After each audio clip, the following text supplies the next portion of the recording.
Welcome back. आज online class को समस्त को पुनर्बार स्वागत। आज ऑनलाइन क्लास रे आज किसी नुआ टॉपिक रखी जोटा कि नुआ सिलेबस रु आमर जो ओडिशा गवर्नमेंट तरफ जो नुआ सिलेबस आसी से नुआ सिलेबस अनुसार आमर एथरक नुआ टॉपिक रखाई। तो आज आम केवल इंट्रोडक्शन करवा आमर जो पुराना सिलेबस और नुआ सिलेबस भितर पार्थक्य जाना कौन रही पार्थक्य समस्ते नवम और दशम पिला मु सूचित करदे जे प्रथमे आमर जो सब टॉपिक थिला जे फंडामेंटल इंग्लिश ता सहित आमर वोकेशनल स्किल दीटा थिला। तो ये जो दीटाक थिला 9th 10th उभय थिला। तो सेटा कौन है बर्तमान चेंज हो जोटा कि फंडामेंटल इंग्लिशटा उठी जा बदल एम्प्लॉयबल स्किल गोटे भल जोटा कि गोटे कम्युनिकेशन स्किल आउ आईटी रो बेसिक स्किल आउ आईसीटी यूजेस तो ये सब जिन को लेकिन एम्प्लॉयबल स्किल जोटा कि बहुत भल आशा कर समस्ते यही एम्प्लॉयबल स्किल मध्यम आग को जाए बहुत भल कम्युनिकेशन स्किल पाइपर। तो फंडामेंटल इंग्लिश जस्ट केवल गोटे टॉपिक रही है टॉपिक को लेकिन बेस करके से किसी इंग्लिश ग्रामर रखुला एथि किंतु पूरा डिफरेंट करछि। तो इंग्लिश ग्रामर तो बेसिक अनुसार टिके कमी जाइछि किंतु तार एम्प्लॉयबल स्किल रे आमर रही कौन बहुत मात्रा रे कम्युनिकेशन उपर रही केमती पिला माने सहज रे इंग्लिश रे कथा कहि परिबे आउ केमिति भाबरे भल भाबरे निज लैंग्वेज हो कि इंग्लिश लैंग्वेज हो केमिति भाबरे कम्युनिकेशन करि पारे तापरे पूरा फुल टॉपिक रखी। तो मु आशा करुच्ची कि समस्ते ए भिडियोटी को मूल शेष पर्यंत देखिया पई आउ एथरे थिबा समस्त कंटेंट पाई परिबे जदि मूल शेष पर्यंत देखिबे पाई परिबे। तो मु आशा करुच्ची कि एम्प्लॉयबल स्किल समस्त को आसी जाइथिबो आउ वोकेशनल स्किल जदि कथा कहबी आमर जो कंप्यूटर आईटी रो जो स्किल सब थिला से स्किल खाली डिफरेंट कौन होइजे ना डिफरेंट केवल गोटे सॉफ्टवेयर जोटा कि आमर एमएस वर्ड आउ लिबर ऑफिस को लेके होइछि। तो से बेसी किसी असुविधा नहीं जदि आम बेसिक जिनस जानी आईटी रो निहाती भाव में से जेकोसी सॉफ्टवेयर हेल्ले आम कम कर तो से किसी असुविधा नहीं। तो आसन देखा न्यू सिलेबस और ओल्ड सिलेबस भितर कौन कौन जिन सब रही आमर जो एम्प्लॉयबल स्किल कथा कहते एम्प्लॉयबल स्किल जोटा कि फंडामेंटल इंग्लिश बदल में आमर आसी सहित वेब एप्लिकेशन रही वर्ड प्रोसेसिंग थिला स्प्रेडशीट थिला डिजिटल प्रेजेंटेशन थिला ईमेल आउ आमर डाटाबेस थिला। दशम पिला कहूँ दशम पिला माने जिते यही सब जिन पढ़ाई माइंड रखते तो से समय गवर्नमेंट नुआ सिलेबस गोटे नहीं आसला से वर्ड प्रोसेसिंग रही स्प्रेडशीट रही आउ डाटाबेस परिचालन रही आपर आमर गोटे नुआ टॉपिक रही जोटा कि maintain health safety and secure working environment ये गोटे नुआ टॉपिक रही जोटा कि आम आग को पढ़ले जाना बहुत इंटरेस्टिंग टॉपिक केमती आम निजर स्वास्थ्य और सेफ्टीटा देखा कम आम करवा से समय आम सेफ्टीटा केमी देखा गोटे एनवायरनमेंट वर्किंग एनवायरनमेंट से जिन टॉपिक रही सहित डाटाबेस परिचालन जब मुझे कह डाटाबेस परिचालन आमर आगुरी थिला आईटा रही आ स्प्रेडशीट और वर्ड प्रोसेसिंग जो दीटा रही से कौन है ना आमर एमएस वर्ड व्यवहार कराई आमर प्रीवियस ओल्ड सिलेबस रे किंतु न्यू सिलेबस रे आमर कौन है ना जे कि लिबर ऑफिस बोली गोटे ऑफिस यूज कराऊँ तो से किसी असुविधा नहीं कहीं आम जब बेसिक जिन जानते कट कॉपी पेस्ट जब आम जानी फंक्शनालिटी जब जानते जेको सॉफ्टवेयर आसिले आम तादे कार्य कर किसी असुविधा हम ना। तो मु आशा करुच्ची कि समस्ते बेसिक फंडामेंटल उपर ध्यान देवा उचित आउ न्यू सिलेबस रे कष्ट किसी ना जदि आम भल भाव में बुझीपर पढ़ी पार ताल निहत भाव में आमपाई लाभप्रद हम। एवं नवम श्रेणी पिला जदि मु कहबी ताले तांकर ओल्ड सिलेबस रे थिला फंडामेंटल इंग्लिश कंप्यूटर मूल कथा मास्टरिंग टाइपिंग आउ word processing spreadsheet digital presentation आउ ईमेल। तो ये सब जो जिन सब थिला आमर पिला बहुत इंटरेस्टिंग जिनस थिला जोटा कि बेसी कंप्यूटर जिनस रोला आउ सेमती फंडामेंटल इंग्लिश रे ग्रामर रोला आउ ता सहित आमर पिला किसी स्टोरी रोला। तो एपटे जब मुझे कह न्यू सिलेबस अनुसार आमर एम्प्लॉयबल स्किल से आसी। तो इंट्रोडक्शन टू आईटी इंडस्ट्री तामाने आईटी एथरे किसी कौन है ନା ଆମର କମ୍ପ୍ୟୁଟର ମୂଳ କଥା ସହିତ ଆଉ କିଛି ଇଣ୍ଡଷ୍ଟ୍ରି ଉପରେ ଆମକୁ କିଛି ଜିନିଷ ରହିଛି ଯେଉଁଟାକି ଭିଜୁଆଲାଇଜେସନ୍ ମଧ୍ୟ ସେ କରିଛି। ଆଉ ମାଷ୍ଟରିଂ ଟାଇପିଂ ମଧ୍ୟ ଅଛି, ଯେଉଁଟାକି ଆମର ସେପଟରେ ମଧ୍ୟ ମାଷ୍ଟରିଂ ଟାଇପିଂ ମଧ୍ୟ ଆମର ବିଷୟ ଥିଲା। ତା ସହିତ କିଛି ରହିଛି ୱାର୍ଡ଼ ପ୍ରୋସେସିଂ ମଧ୍ୟ ଆମର ଯେଉଁ ଯଦି ପ୍ରାକ୍ଟିକାଲି ଆମେ ଦେଖିବା ୱାର୍ଡ଼ ପ୍ରୋସେସିଂ, ସ୍ପ୍ରେଡସିଟ୍ ଆଉ ଡିଜିଟାଲ ପ୍ରେଜେଣ୍ଟେସନ୍। ସେଥିରେ ଇମେଲ୍ ଥିଲା, ଆମର ଏଥିରେ ରିଡକ୍ସନ୍ କରିଦେଇଛି ଇମେଲ୍ଟା, ନ୍ୟୁ ସିଲାବସ୍ରେ ଇମେଲ୍ ରଖିନି। ତ ମୁଁ ଆଶା କରୁଛି କି ଯେଉଁ ଏମ୍ପ୍ଲୟେବିଲିଟି ସ୍କିଲ୍ ଅଛି ସେଥିରେ ମଧ୍ୟ ଇମେଲ୍ କିପରି ପଠାଯାଏ, କିପରି ତିଆରି କରାଯାଏ, ସବୁ ଜିନିଷ ସେଇ ଏମ୍ପ୍ଲୟେବିଲିଟି ସ୍କିଲ୍ରେ ରହିଛି, ଯେଉଁଟାକି ତାର ୟୁନିଟ୍ 3ରେ ସାୟଦ ଅଛି IT ସ୍କିଲ୍ରେ। ତ ICT ସ୍କିଲ୍ ଯେଉଁ ରହିଛି ସେଥିରେ ମଧ୍ୟ ସେଇ ଇମେଲ୍ ଆଉ ପରିଚାଳନା ଉପରେ ରହିଛି। ତ ସେଥିପାଇଁ ସେ ନୂଆ ଟପିକ୍ ରଖିନି ଭୋକେସନାଲ୍ ସ୍କିଲ୍ରେ।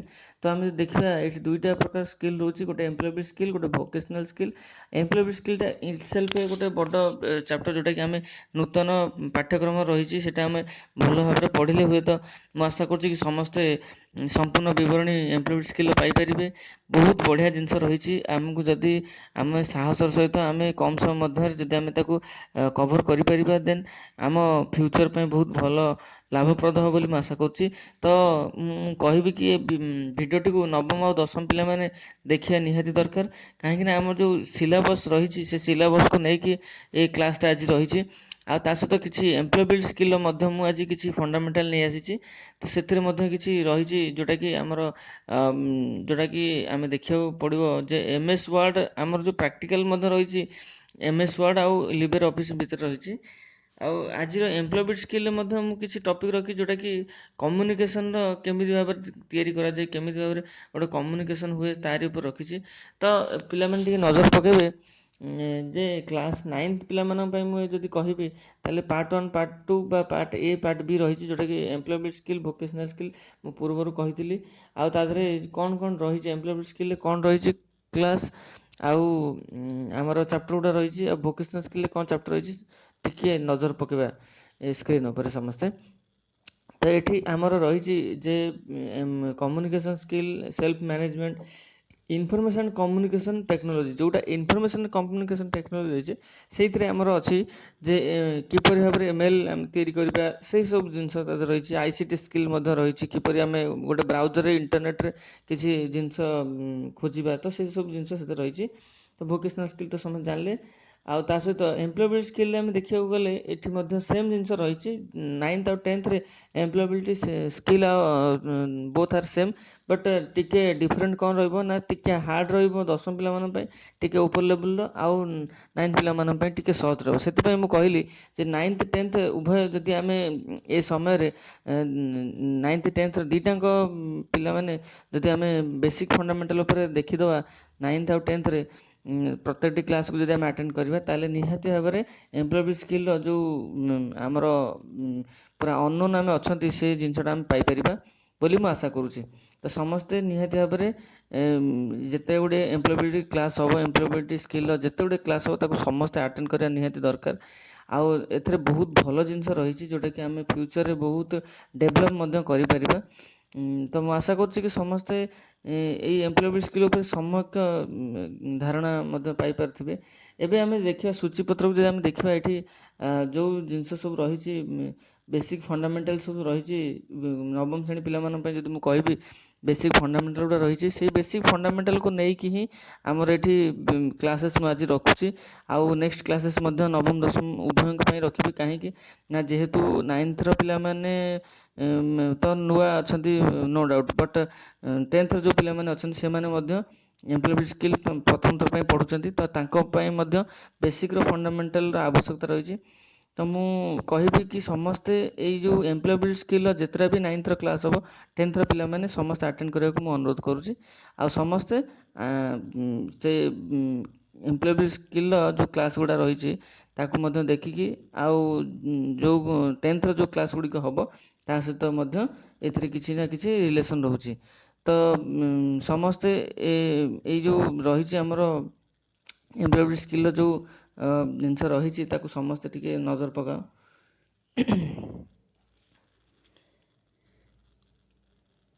ଏଠି ଆମର ସେଲ୍ଫ ମ୍ୟାନେଜମେଣ୍ଟ ସ୍କିଲ୍ ଉପରେ ମଧ୍ୟ ରହିଛି। ଆଉ ଇନଫର୍ମେସନ୍ ଟେକ୍ନୋଲୋଜି ମୁଁ କହୁଥିଲି ଏବେ ଇଣ୍ଟ୍ରୋଡକ୍ସନ୍ ଟୁ ICT ଆଉ ଏଠି ରହିଛି communication and networking basic ICT tools ରହିଛି। ତ ଏଇସବୁ ଜିନିଷ ରହିଛି ମଧ୍ୟ ଏଥିରେ। ଆମେ ଦେଖିବାକୁ ଗଲେ ବହୁତ ଭଲ ଚାପ୍ଟର ଗୁଡ଼ା ରହିଛି। ଯଦି ଆମେ ୟାକୁ ମନରେ ଗୋଟେ ଏମ୍ ରଖିବା କି ଆମେ କିଛି ଶିଖିବା ବୋଲି, ଦେନ୍ ଏଇଟା ସମ୍ଭବପର ହେଇପାରିବ ସମସ୍ତମାନଙ୍କ ପାଇଁ। ତ ମୁଁ ଆଶା କରୁଛି କି ସମସ୍ତେ ଏଇ ଯେଉଁ ସ୍କିଲ୍ଟାକୁ ଭଲ ଭାବରେ ଜାଣିବାକୁ। ତ ୟାର ଆଉ କିଛି ସ୍କିଲ୍ ମଧ୍ୟ ଏପଟେ ରହିଛି ଯେଉଁଟାକି ମୁଁ ସମସ୍ତଙ୍କୁ ଶୋ କରାଉଛି। ସମସ୍ତେ ସ୍କ୍ରିନ୍କୁ ଟିକେ ନଜର ପକାନ୍ତୁ। ଏଠି ରହିଛି communication and networking and introduction to email. ମୁଁ ଇମେଲ୍ କଥା ଜଷ୍ଟ କହୁଥିଲି, ଇମେଲ୍ ମଧ୍ୟ ରହିଛି। ଆଉ communication and networking, creating and email account, କେମିତି ଭାବରେ ଆମେ ଇମେଲ୍ ଆକାଉଣ୍ଟ ତିଆରି କରିବା। ଆଉ communication and networking, writing and email, କେମିତି ଆମେ ରାଇଟ୍ କରିବା ଆଉ ରିସିଭ୍ ମଧ୍ୟ କରିବା, ସେ ଜିନିଷ ମଧ୍ୟ ରହିଛି। ଆଉ ଗ୍ରୀନ୍ ସ୍କିଲ୍ ଆଉ ଏଣ୍ଟରପ୍ରେନ୍ୟୁରସିପ୍ ସ୍କିଲ୍ ମଧ୍ୟ ରହିଛି, ଯେଉଁଟାକି ବିଜନେସ୍ରେ କେମିତି ଭାବରେ ଆମର ସ୍କିଲ୍ର ବ୍ୟବହାର ହେଉଛି, ଆଉ କେମିତି ଭାବରେ ଗ୍ରୀନ୍ ସ୍କିଲ୍ ହେଉଛି ଯେଉଁଟାକି ମାନେ ପରଫେକ୍ଟ ସ୍କିଲ୍ ଯେଉଁଟାକି ଆମେ ପାଇପାରୁଛନ୍ତି, ସେ ଜିନିଷଟା କେମିତି ହେଉଛି ଆମେ ଏଇ ଭିଡ଼ିଓରୁ ଶିଖିପାରିବା। ଆଉ ଏ ବିଷୟ ଯେତେବେଳେ ଆମେ ଡିସ୍କସନ୍ କରିବା, ସେ ବିଷୟରେ ଆମେ ଆଲୋଚନା କରିବା। ତ ଏବେ ଆସିବା ପ୍ରଥମେ ବେସିକ୍ ଫଣ୍ଡାମେଣ୍ଟାଲ୍ ଉପରେ, ଏମ୍ପ୍ଲୟବିଲିଟି ସ୍କିଲ୍, କମ୍ୟୁନିକେସନ୍, ଯେଉଁଟା ୟୁନିଟ୍ 1 ରହିଛି କମ୍ୟୁନିକେସନ୍ ସ୍କିଲ୍, ଏମ୍ପ୍ଲୟବିଲିଟି ସ୍କିଲ୍ର। ତ ସେଇ କମ୍ୟୁନିକେସନ୍ ଉପରେ ଯଦି ମୁଁ କହିବି, ତାହେଲେ ପ୍ରଥମେ କମ୍ୟୁନିକେସନ୍ଟା କ'ଣ? ଆମେ ଯଦି କାହା ସହିତ ଗୋଟେ ବାର୍ତ୍ତାଳାପ କରୁଛନ୍ତି, ତାହେଲେ ସେଇଟା ହେଉଛି କମ୍ୟୁନିକେସନ୍। ଯଦି ଆମେ ସମସ୍ତେ ଦେଖିବା କି ଆମେ ଯେକୌଣସି ଗୋଟେ ଇନଫର୍ମେସନ୍ ସେୟାର କରୁ କି ଯାହା ବି ଆମେ କରୁ, ସେଇଟା ଗୋଟେ ଆମର କ'ଣ ଗୋଟେ କମ୍ୟୁନିକେସନ୍ରେ ଯିବ। ତ ସେଇପରି କିଛିଟା ରହିଛି ଯେ communication skills are those skill which are needed to speak and write properly. ତାମାନେ ଆମେ ଯଦି ଗୋଟେ କମ୍ୟୁନିକେସନ୍ ସ୍କିଲ୍ଟାକୁ ମାନେ କହିବା, ତାହେଲେ ସେଇଟା କ'ଣ ନା ସ୍ପିକ୍, ମାନେ ଆମେ ଭଲ ଭାବରେ କହିପାରୁଥିବା ଆଉ ଲେଖିପାରୁଥିବା ମଧ୍ୟ ସେଇ ସ୍କିଲ୍କୁ, ତାହେଲେ ଆମେ ତାକୁ କମ୍ୟୁନିକେସନ୍ ସ୍କିଲ୍ କହିବା। ଯେମିତି ଆମେ ଓଡ଼ିଆରେ ଆଜି ସମସ୍ତେ ଓଡ଼ିଆରେ ପଢ଼ୁଛନ୍ତି ଏଇଥିପାଇଁ, କାହିଁକି ନା ଓଡ଼ିଆରେ ଆମର କମ୍ୟୁନିକେସନ୍, ତାମାନେ କ'ଣ କମ୍ୟୁନିକେସନ୍ କେବଳ ଇଂଲିଶ କୁହାଯିବ? ନାହିଁ, ଆମେ ଓଡ଼ିଆରେ କଥା ହେଲେ ବି ସେଟାକୁ କମ୍ୟୁନିକେସନ୍ କୁହାଯିବ। ଆମେ ଯଦି ଆମର ବାର୍ତ୍ତାକୁ ଅନ୍ୟ ଜଣଙ୍କ ପାଖରେ ସେୟାର କରୁଛନ୍ତି ଆଉ ଲେଖି ମଧ୍ୟ ପାରୁଛନ୍ତି, ତାକୁ ଆମେ କ'ଣ କହିଲେ? କମ୍ୟୁନିକେସନ୍ କହିଲେ। ସେମିତି ଯଦି ଆମେ ଦେଖିବା, one should have the ability to listen carefully and write and speak clearly and in any situation. ତାମାନେ ମୁଁ ଯଦି କହିବି ଇନ୍ ଏନି ସିଚୁଏସନ୍ରେ, ଯେକୌଣସି ପରିସ୍ଥିତିରେ ମଧ୍ୟ ଜଣେ ଯଦି କ୍ଷମତା ହେବା ଦରକାର ବା ଉଚିତ, ଯେ କ'ଣ ନା ସେ କିଛି କେୟାରଫୁଲି ଲିସନ୍ କରୁଥିବ ଆଉ ସେଟାକୁ ଲେଖିପାରୁଥିବ ଆଉ କହିପାରୁଥିବ, ତାହେଲେ ଆମେ କହିବା ଏଇଟା ପ୍ରପର୍ କମ୍ୟୁନିକେସନ୍ରେ ଯାଉଛି। ଯଦି ମୁଁ କହିବି ତମେମାନେ ଶୁଣିବନି, ତାହେଲେ ସେଇଟା କମ୍ୟୁନିକେସନ୍ରେ କେବେ ଯିବନି। ଯଦି ମୁଁ କହିବି ତମେ ଶୁଣିବ ଆଉ ମୋତେ ରିପ୍ଲାଏ କରିବ, ମୁଁ କାହିଁକି ସବୁବେଳେ ଗ୍ରୁପ୍ରେ କହେ ଯେ ଆମେ ଗୋଟେ ବାର୍ତ୍ତା ପ୍ରେରଣ କରୁଛନ୍ତି, ଯେତେବେଳେ ଆମେ ଗୋଟେ ଇନଫର୍ମେସନ୍ ଦେଉଛନ୍ତି, ଆମେ ଜଣକୁ କିଛି ସେଣ୍ଡ କଲେ ସିଏ ଆମକୁ ରିପ୍ଲାଏ କରିବ। ତ ଏଇଟା ଆମର ସାଇକେଲ, ମାନେ ଗୋଟେ ସାଇକେଲ ପରି ଯାଉଛି, ଯେଉଁଟାକି ଆମେ ଯଦି ଦେଖିବା ସେମିତି ଏଇଟାକୁ କହିବା therefore good reading, writing, speaking and listening skills are essential for effective communication. ତାମାନେ ଯଦି ମୁଁ କହିବି, ତାହେଲେ କ'ଣ good reading, writing and speaking and listening skill, ଯଦି ଆମ ପାଖରେ ଲେଖିବା, ପଢ଼ିବା ଆଉ ଶୁଣିବା ଆଉ କହିବା ସ୍କିଲ୍ ଯଦି ଅଛି, ତାହେଲେ ଆର୍ ଏସେନ୍ସିଆଲ୍ ଫର୍ ଇଫେକ୍ଟିଭ୍ କମ୍ୟୁନିକେସନ୍। ତାମାନେ ଆମେ ଯଦି କହିବା, ତାହେଲେ ଯଦି ଏଇସବୁ ଜିନିଷ ଆମ ପାଖରେ ଅଛି, ତାହେଲେ ଏଇଟା ଗୋଟେ ଇଫେକ୍ଟିଭ୍ କମ୍ୟୁନିକେସନ୍, ମାନେ ପ୍ରକୃତ କମ୍ୟୁନିକେସନ୍ରେ ଯିବ। ମନେକର ମୋ ପାଖରେ ମୁଁ ପାଠ ଜାଣିଛି, ଯଦି ମୁଁ ସେଟାକୁ ଏକ୍ସପ୍ରେସ୍ ନ କରିପାରିବି, ତାହେଲେ ଗୋଟେ କମ୍ୟୁନିକେସନ୍ରେ ଯିବ ନାହିଁ। କାହିଁକି ନା ମୁଁ ସେଟା ଜାଣିଛି ବଟ୍ କହିପାରୁନି। ତ ସେଇଟାକୁ ସବୁବେଳେ ଆମେ ମନେ ରଖିବା ଯେ ଆମେ ଯାହା ବି କିଛି ମନ ଭିତରେ ରଖୁଛନ୍ତି, ତାକୁ ଆମେ ଯେକୌଣସି ଲାଙ୍ଗୁଏଜ୍ରେ ମଧ୍ୟ କମ୍ୟୁନିକେଟ୍ କରିପାରିବା, ତାହେଲେ ଆମ କମ୍ୟୁନିକେସନ୍ ସ୍କିଲ୍ଟା ମଧ୍ୟ ମାନେ କ'ଣ ମାର୍ଜିତ ହୋଇପାରିବ, ଯେଉଁଟାକି ଆମେ ଇଫେକ୍ଟିଭ୍ କହିପାରିବା ବା ଠିକ୍ କହିପାରିବା। ସେମିତି ଆମେ ଏ ଯେଉଁ ଚିତ୍ରକୁ ଯଦି ଆମେ ଦେଖିବା, ତାହେଲେ ଏଇଟା କ'ଣ କମ୍ୟୁନିକେସନ୍। କମ୍ୟୁନିକେସନ୍ର ଉଦ୍ଭାବନଟା କେଉଁଠୁ ଆସିଲା ସେଇଟା ମଧ୍ୟ ଆମେ ଜାଣିବା। ତାହେଲେ ଏଠିକି ଗୋଟେ ଲୋକ ପଚାରୁଛି ଯେ ହ୍ୱେୟାର୍ ଆର୍ ୟୁ ଗୋଇଂ, କାହାକୁ ପଚାରୁଛି ନା ଅନ୍ୟ ଜଣଙ୍କୁ ପଚାରୁଛି ହ୍ୱେୟାର୍ ଆର୍ ୟୁ ଗୋଇଂ, ସେ ତାକୁ ରିପ୍ଲାଏ କରୁଛି ଆଇ ଆମ୍ ଗୋଇଂ ହୋମ୍। ତାମାନେ ଏଠି ଜଣେ ସେଣ୍ଡିଂ କଲା ବା ସେଣ୍ଡର ଜଣେ ହେଲା ଆଉ ରିସିଭର ଜଣେ ହେଲା, ସେଣ୍ଡିଂ ହେଲା ରିସିଭିଂ ହେଲା। ନା 10th ରେ ଟିକେ ଏଇ ଜିନିଷଟାକୁ ଟିକେ ଚ୍ୟାନେଲ୍ ମାଧ୍ୟମରେ କହିଛି, ବହୁତ ଭଲ କହିଛି जोटाकि पिलामाने एइटा 10th ର पिलामाने जोमाने शुणुचंती सेमाने टिके ए जिनसटाକୁ देखिथांतु कि यार टिके हाई लेवल जोटा कि तांकर एम्प्लॉयबिलिटी स्किल रहिछि जेतेबेले मु 10th क्लास आरंभ करिबि सेतेबेले सेमाने मध्य से एम्प्लॉयबिलिटी स्किल जो चैनल गुडा रहिछि ताकू आमे देखिबा क्षेत्रे अछि सेंडर रिसीवर मेसेज चैनल ये सब जिनस रहिछि जोटा कि 9th रे नाही तो एठी आमे 9th 10th भितर जदि इक्वल आमे करि परिबा तले ए जिनस जानि परिबा तो सेठी कहला जे कम्युनिकेशन प्रथम कोउठ आसीछि कम्युनिकेयर बोली गोटे वर्ड अछि जोटा कि लाटिन शब्द ताको आमे कहबा कम्युनिकेयर रु कम्युनिकेशन हेछि कम्युनिकेयर मीन्स टू शेयर ता माने आमे जदि किछि जिंस शेयर करचंती ताले ताको कम्युनिकेशन करचंती ता माने आमे तले गोटे वार्तालाप करचंती ता माने मु मोर मन भीतर कथाटाको मो वार्ता को मु स्पेंड कली बा शेयर कला परे से मते रिप्लाई कला तो एइठु मु जानिली कि एटा गोटे कम्युनिकेशन तो ये कम्युनिकेशन साहाय्य आमे निहाती समस्त भितर आमे वार्तालाप करिपारे तो तार केतोडे रहिछि जो हमर जदि हम देखिबा क्राइटेरिया केतोडे रहिछि बा इम्पोर्टेंस रहिछि जे कम्युनिकेशन ता केमिति भाबरे होउछि ताको आमे प्रथमे कहबा इनफॉर्म मीन्स मु किछि मन कर इनफॉर्म कली जे काली गोटे एग्जाम अछि तू से एग्जाम रे मु मोर फ्रेंड को जदि मु इनफॉर्म करबी ताले सेटा गोटे कम्युनिकेशन जिवो काना मु ताको बारे काली एग्जाम अछि तू आसीबू काली एग्जाम अच्छी तू जानछु ना नहीं तो सी मत कह अरे तू जानीगलु मत कहीदेलु जा मु जानीगली तते एबे मु तो सांगे आसीपारि कि आमे परीक्षा दे परिबा तो एटा इनफॉर्म एटा भी गोटे कम्युनिकेशन गला सेम जदि मु कहबी इन्फ्लुएंस माने जदि मु कहबी मु मनकर जेमति मु समस्त बिजनेसमैन अछंती देखिथिबो गोटे पेन को जदि जने बिक्री करछंती कि गोटे खेलना बिक्री करछि से जदि नुआ करी से जिंसटा आणुछि से कौन इन्फ्लुएंस मीन्स एटा गोटे प्रभाव पके माने मनकर जने आमको गोटे जिनस उपरे किछि जिंदा आमे कोनाथि गोटे माछ बिकाली जदि आसिला सी माछ पचा माछ आनिथिबो किंतु से तो कहबो नाही एटा सज अछि आज्ञा आ एटा किनि नियंतु एटा भलो हबो आउ आमे कोन कला आम उपर से प्रभाव पकेला आमे हेडु मनटा कहले जा हो से लोकटा तो कहला भलो माछ निहेता हेइथिबो आमे सेहि सारे कोन निजुको ये करदेले हां भलो माछ कहला आमे सेहि सारे किनि देले किंतु देखला से प्रकृति कोन पचा माछ हेइथिबो तो सेही भली से आम कोन सेही टाइप रो कम्युनिकेशन कला बोली आम पर प्रभाव पड़ला तथरे आमे जेंति बार्गेनिंग आमे करचंती दुकान रे मूलचल सेही टाइप रो कोन एक्सप्रेसेस फिलिंग्स ता माने मु जदि किछि फिलिंग मध्य एक्सप्रेस करछि दैट इज द कम्युनिकेशन तो एई टाइप रो जदि आमे देखिबा एइडा तार मेन इंपोर्टेंस रहिछ आमे जदि काको इन्फॉर्म कले इन्फ्लुएंस देले आ एक्सप्रेस फिलिंग कले सेमती इनफॉर्म उपरे किछिटा जिंस रहिछि कोन ना इनफॉर्म होछि you may be required to give facts in the of the information to someone तामान जदि मु किछि रिक्वायर कली जदि किछि माने किछि फैक्ट ऊपर जदि किछि इनफॉरमेशन जदि मु किछि काहाकू कहिली ताले सेटा होछि कोन गोटे इनफॉरमेशन बा मु जदि काहाकू इंटिमेट कली भी गोटे नोटिस कली त सेटा जिंसटा होछि कोन इनफॉर्म सेमती कहला for example communicating the time table of an exam to a friend ता माने मु एबे जस्ट कहउतली से विषय जदि आमे गोटे टाइम टेबल ऊपर गोटे एग्जाम रो टाइम टेबल ऊपर जदि आमे काहाकू इन्फॉर्म करूचंती ताले दैट इज द इन्फॉर्मेशन तो सही जिनस रही पुणी इन्फ्लुएंस जदि देखिबा you may be required to influence for change someone in an indirect but usually important way for example negotiating माने मु जदि कहबी इन्फ्लुएंस आमे सेटा कहबा जदि आमे जनकु नेगोशिएट कले माने कोन से जिंस पर नेगोशिएट कले जिम दुकान को जाउछन हम मूलचाल करछन